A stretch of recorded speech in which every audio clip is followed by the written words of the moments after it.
Imagine a seguinte situação: você está caminhando pela rua e de repente passa por um comércio e se depara com a seguinte informação na porta: entre sem bater, advogados de graça. O que você vai pensar?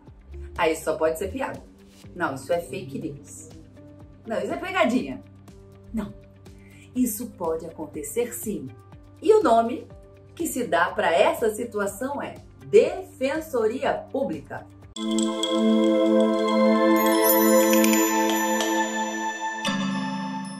Muito bem.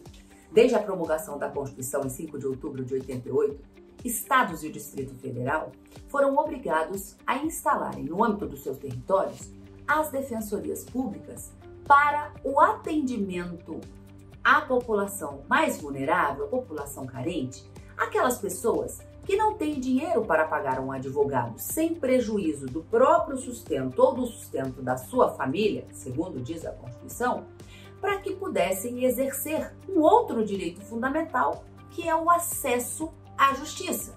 Sim, porque todo mundo sabe que para entrar no Poder Judiciário com uma ação, em regra, 99% das ações, a gente precisa de um advogado. E como entrar com essa ação se eu não tenho dinheiro para pagar advogado? Defensores públicos fazem isso. Os defensores públicos são advogados contratados pelo Estado a partir de um concurso público, de um processo seletivo, são pagos pelo Estado, mas para advogar em nome dessas pessoas carentes e proporcionar que eles também tenham acesso ao judiciário quando diante de alguma situação que lhes traga um prejuízo. Muito bem. No estado de São Paulo, em 2017, foi criada uma lei que determinou a seguinte situação: 40% do orçamento da Defensoria Pública do Estado de São Paulo ficaria destinada, por meio de um convênio, a pagar os chamados advogados dativos, advogados privados, não defensores e nem concursados, mas vinculados à OAB, que fariam às vezes de defensores públicos em locais onde a Defensoria Pública não consegue chegar. Sim, porque o argumento da OAB é de que o estado de São Paulo é o estado mais populoso e não tem defensores públicos suficientes para atender essa população carente. E por meio desse convênio, a OAB acabaria destacando esses advogados dativos para fazer as vezes dos defensores em locais onde ela não chega, mas com a remuneração vinda lá da Defensoria Pública. O Supremo acabou decidindo que essa lei do Estado de São Paulo deve ser declarada inconstitucional. Por quê? Porque acaba vinculando o orçamento da Defensoria, que poderia ser utilizado para a contratação, inclusive, de novos defensores. E com isso aumentar o quadro desses profissionais para atender essa população carente, aonde ainda não tem a figura da Defensoria Pública. E também decidiu que isso acabaria violando a autonomia financeira e administrativa da própria Defensoria Pública, que acaba sendo uma instituição autônoma. E nesse sentido, acabou se declarando essa inconstitucionalidade.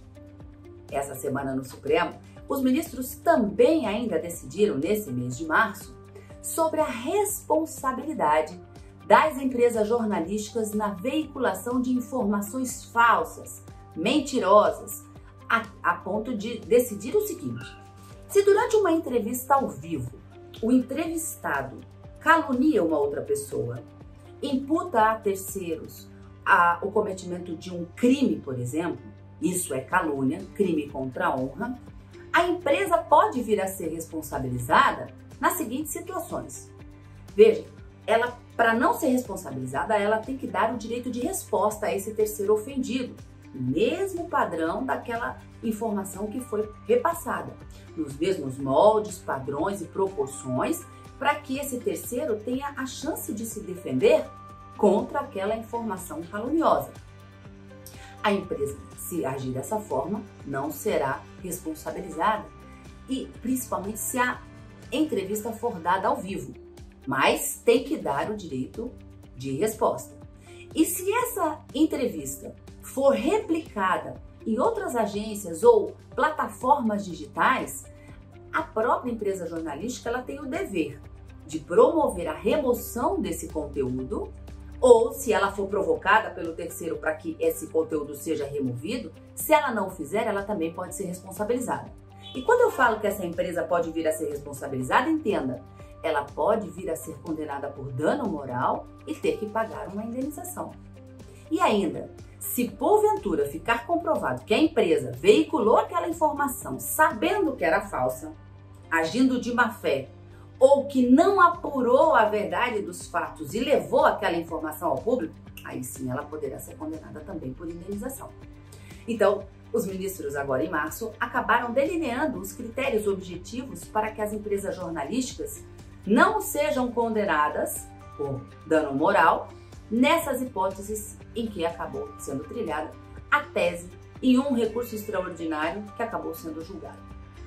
Essa decisão do Supremo deve ser observada por todos os juízes em todo o Brasil, porque acaba se tornando um precedente judicial de observância obrigatório, segundo o Código de Processo Civil, e deve trazer uma pacificação sobre o tema, de modo a trazer a todos os cidadãos brasileiros a garantia do exercício de mais um direito fundamental, que é a segurança jurídica.